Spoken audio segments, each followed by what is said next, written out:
Savoir et comprendre les plus récentes nouvelles qui nous touchent.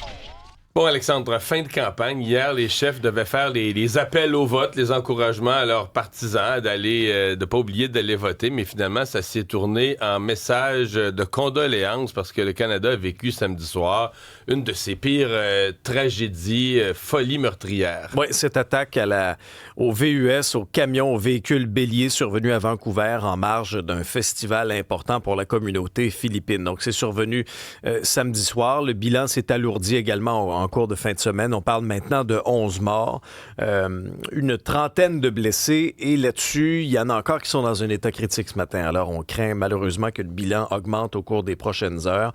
Il y a eu arrestation d'un individu et là, on en sait davantage là, sur l'individu qui était au volant de ce VUS noir de marque Audi. Il s'appelle Kai G. Adam Lowe. C'est un suspect qui a, semble-t-il, un lourd passé d'interaction avec la police relié à la santé mentale. Donc, les policiers seraient intervenus à de nombreuses reprises en lien avec la santé mentale de l'individu. Maintenant, il fait face à 8 chefs d'accusation de meurtre au 2e degré. Il a déjà comparu d'ailleurs devant un tribunal, va rester détenu. Là.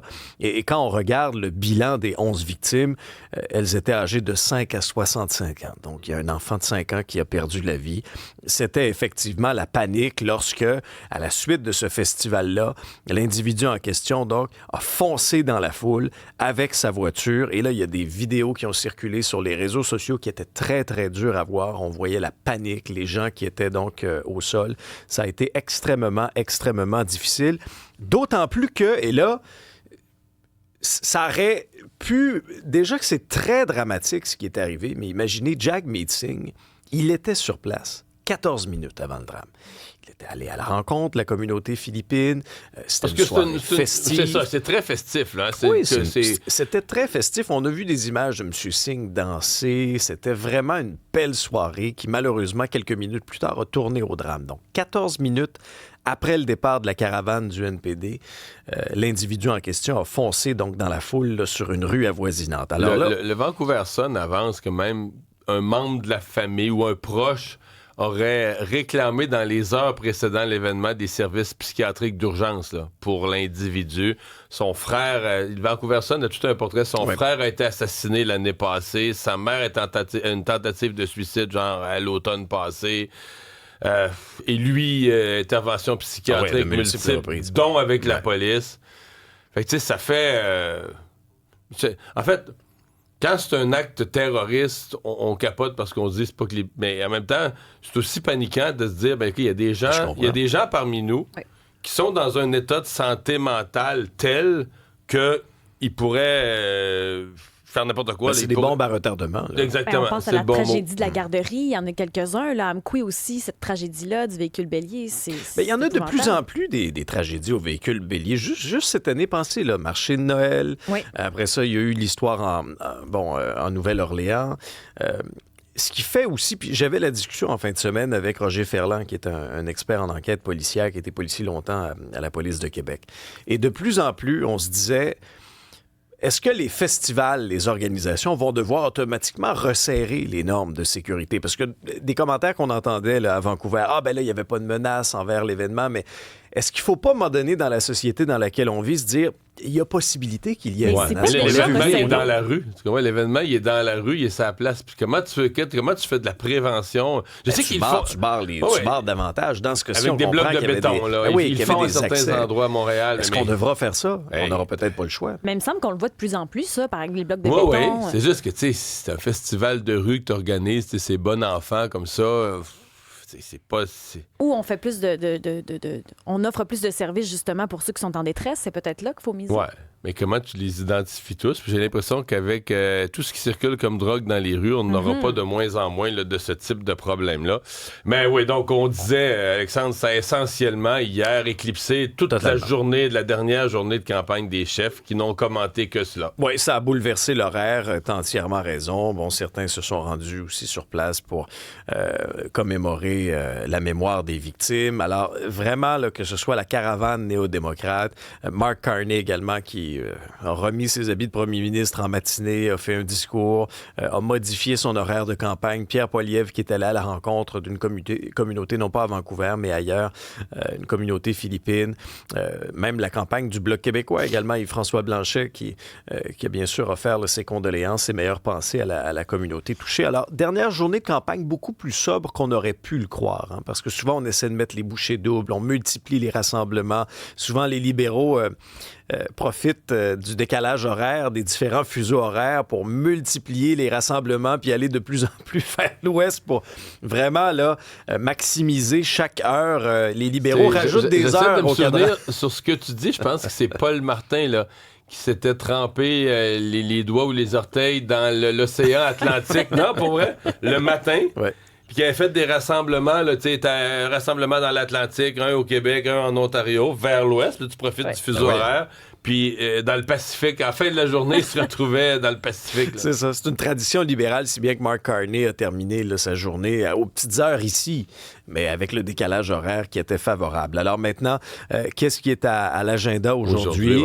Mark Carney qui va passer la journée à Ottawa, il ira voter et son rassemblement électoral en soirée se fera également à Ottawa. Pierre Poilievre aussi est dans la région d'Ottawa pour la journée et pour sa soirée électorale. Jagmeet Singh, lui, ce sera en Colombie-Britannique. Sa circonscription, Barnaby South, est en Colombie-Britannique. Et Yves-François Blanchet ira voter aux alentours de 10h10. C'est à Chambly. Par la suite, soirée électorale au Théâtre national à Montréal. Les directions d'école qui entament des moyens de pression. La grève du zèle. La grève du zèle, pourquoi? C'est en raison d'une impasse dans les négociations avec Québec. Alors, de quelle façon ça va se concrétiser? Bien, les cadres scolaires vont limiter leur nombre d'heures travaillées. Alors, en moyenne, ils travaillaient 55 heures par semaine.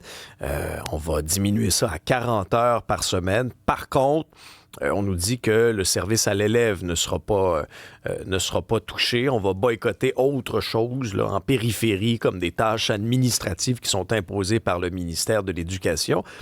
Où ça accroche, entre autres, au niveau du salaire, pas de bonification de l'enveloppe sectorielle non plus.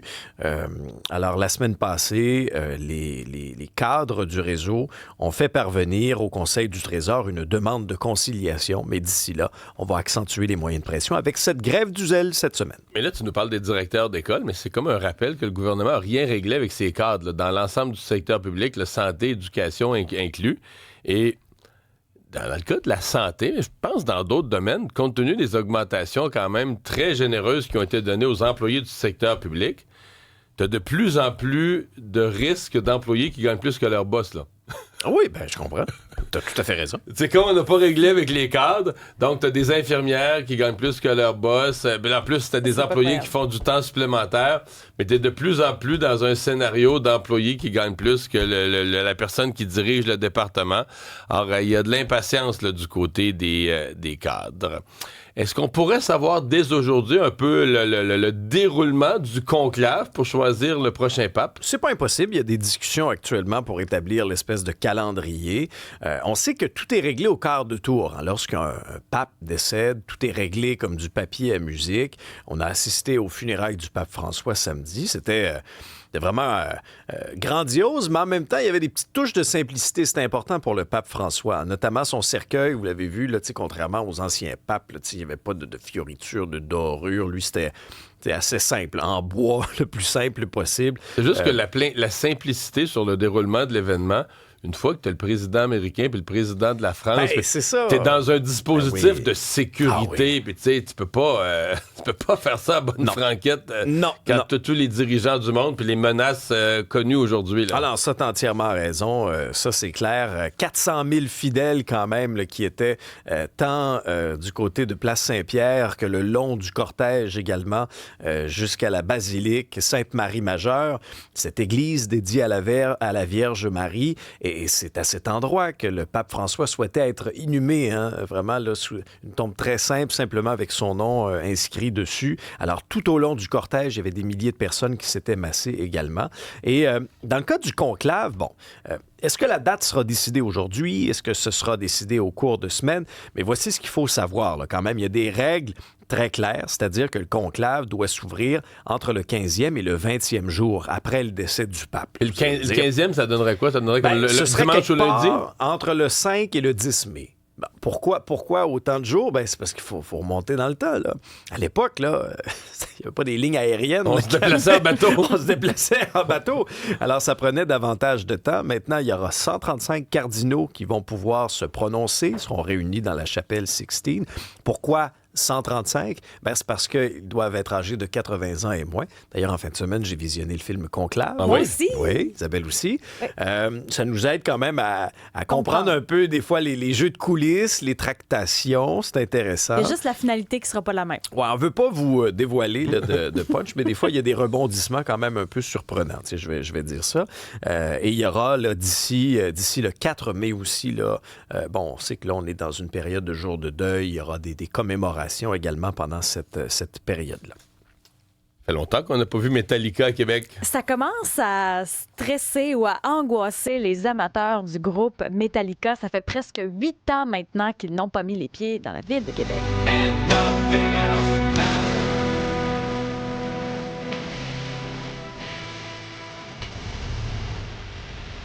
Notre collègue du Journal de Québec, Cédric Bélanger, a fait des comptes. 7 ans, 9 mois et 11 jours. En théorie, c'est à Québec que Metallica a le plus de fans au monde, ou à peu près. En tout cas, il y a un gros fan club. La dernière fois qu'ils ont été à Québec, c'est au festival le 14 juillet 2017, au Festival d'été de Québec. Parce qu'après, il y a quand même eu un passage à Montréal. En 2023, on se rappelle, il y avait eu des spectacles il n'y a pas si longtemps au Stade olympique, puis il y avait eu le Parc Jean-Drapeau aussi en 2017. Mais à Québec, la ville, ça fait presque 8 ans aujourd'hui. Puis ils sont en train même de se commémorer le 10e anniversaire du doublé historique de Metallica en 2015, quand il y avait eu un concert et au Colisée Pepsi, puis quelques jours après, au Centre Vidéotron.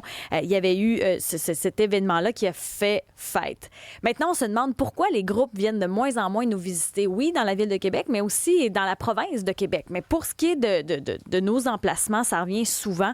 Metallica fait en moyenne 6,5 millions de dollars par spectacle, vendent à peu près 55 000 billets. Ici, des amphithéâtres à 50 000 places, il n'y en a pas beaucoup. En tout cas, dans la ville de Québec, il y a le Stade olympique. Puis tu as le Stade olympique à Montréal, mais pour lequel il y a une unanimité que le son est horrible. Là, on dit qu'on va corriger ça avec les travaux qui sont en marche. Là. À voir quand est-ce que les travaux vont se terminer. Oui, ça, c'est une autre histoire. Coûts, il y a tout ça derrière. Puis les conversations sont les mêmes. Donc, Metallica, on ne sait pas quand ils vont passer au Québec. Souvent, il faut attendre qu'ils soient un petit peu moins populaires parce que là, ils sont devenus, tu sais, des incontournables. Ça coûte cher.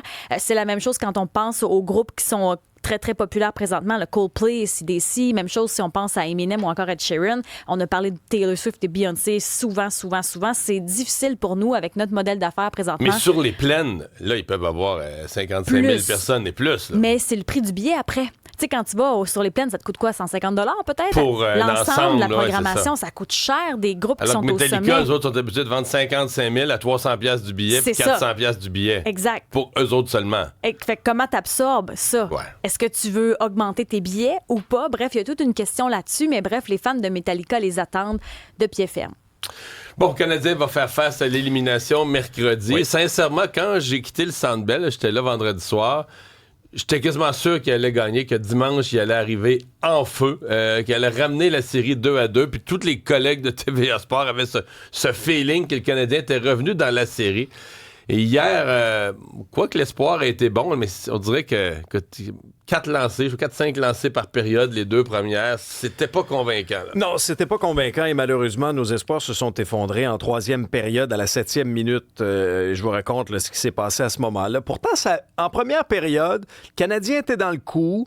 Mise en échec qui a été vraiment fracassante là, d'Alexander Ovechkin contre Alexandre Carrier près du banc du Canadien. Et là, on a senti Carrier très, très incommodé. Il avait mal, essayé de chasser la douleur. Courte présence sur la glace pour ensuite...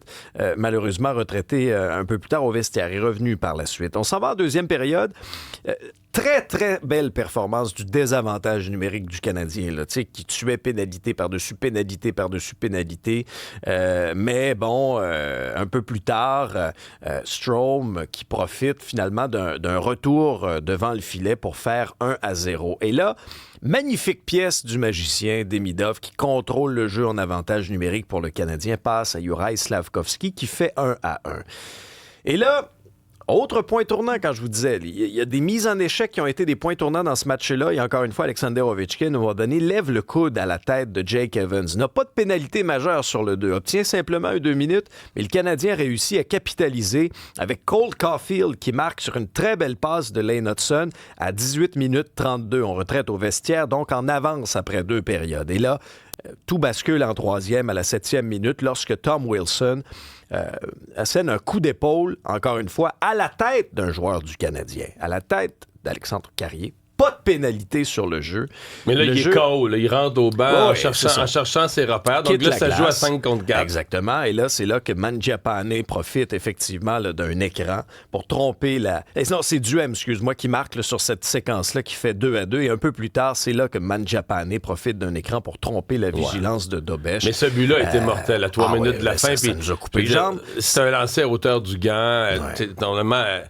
99 fois sur 100, tu t'attends que le gardien va l'attraper dans son gant comme une balle de baseball. Là, ce tir-là qui a rentré... Dobech aurait probablement aimé le revoir. Ouais. A eu des très bons flashs pendant le match. Là, il a fait au moins 2 gros arrêts. Mais finalement, il a donné le match en donnant ce but-là. Parce que moi, je pensais que ça s'en allait en prolongation. Je me disais, on est parti pour la prolongation. Donc, ça a été une douche d'eau froide dans le Centre Bell quand ce tir-là a rentré. T'as entièrement raison. Et là, Saint-Louis retire son gardien, mais le Canadien contrôle pas le jeu, si bien que les Caps en ont marqué 2 devant donc la cage déserte du Canadien. Début de Duhem et ironie du sort, c'est Wilson qui a... et qui a nargué Dobech, le Centre Bell, les joueurs du Canadien. C'est vraiment un être exécrable. Sincèrement, le genre de joueur qu'on déteste affronter, mais qu'on aime bien avoir dans notre équipe. Donc, même au niveau des mises en échec. Pourtant, le Canadien a eu le dessus, 34 mises en échec contre 26 pour Washington. Alors, est-ce que le Canadien va réussir à trouver des réponses en vue du match numéro 5 de mercredi à Washington? Le Canadien qui fera face à l'élimination après sa défaite de 5-2. Voici les commentaires de Martin Saint-Louis et de Mike Madison qui a livré quand même toute une performance, entre autres en désavantage numérique. Il a été très solide. Je me sens mal pour le groupe un peu, là. Je sais pas vraiment quoi leur dire. Si vous avez des réponses pour moi, me le direz. On sait que c'est pas encore fini. On doit prendre cette frustration puis la porter avec nous à Washington puis gagner un match. Y croyez-vous encore? Ben... Non, mais je veux dire, techniquement, cette série-là est finie. Là. Je veux dire, tu sais, les Canadiens s'en retournent. Tu penses-tu que Washington, ils veulent revenir à Montréal? Eux, là, c'est une équipe qui s'en va pour la Coupe Stanley. Tout le monde est blessé chez le Canadien. Ils ont fait 16-17 lancés hier. Tu te dis, écoute, ils s'en vont mercredi, Washington, d'autres s'en... Mais tu sais jamais, je veux dire, il y a 2 choses à dire. Un, le Canadien, chaque fois qu'ils ont été acculés au pied du mur, là, chaque fois qu'il fallait gagner, ils ont gagné durant l'année. Là. Puis l'autre affaire, c'est que ça reste le hockey... ça reste une petite rondelle. Tu peux être chanceux. 2 tirs déviés en première période, tu mènes 2-0. Mais il faudrait pas que les Capitals comptent le premier but là, mercredi, parce qu'à un moment donné, c'est que tu sens que les livres se ferment. Mais moi, il y a quand même 2 choses par rapport à ça. C'est-à-dire que le Canadien, quand tu regardes le pointage, le Canadien était quand même compétitif. C'est pas des 5-0. Le Canadien affronte quand même la meilleure équipe de l'Est, la 2e meilleure équipe de la Ligue nationale. Moi, l'autre point, c'est que le millage qu'on fait, l'expérience que les jeunes vont chercher dans cette ronde de série-là, ça n'a pas de prix, là. Ça va être payant. Ils n'auront pas joué beaucoup. Mettons qu'ils perdent mercredi, ils n'auront pas joué beaucoup de matchs. On aurait aimé que l'expérience mais il y en aura quand même joué. Il y en aura quand même joué. Dans une saison où il y a bien des gens qui n'y croyaient pas. Mais hier, c'est certain que tu dis l'absence de montant. Parce qu'on oublie que le premier but, il n'y a pas de but, là. Je veux dire, la rondelle... Hudson, qui a joué un match beaucoup plus difficile, là, sont moins bons des séries, échappe la rondelle, mais il se reprend, il bloque l'attaquant. La rondelle glisse lentement, mais comme un petit dégagement refusé, il glisse lentement vers Dobech, là. Il a juste à mettre le gant dessous, la repousser avec son bâton. Il a figé comme un chevreuil, là. Il regardait la rondelle venir devant lui, il était figé, immobile, là.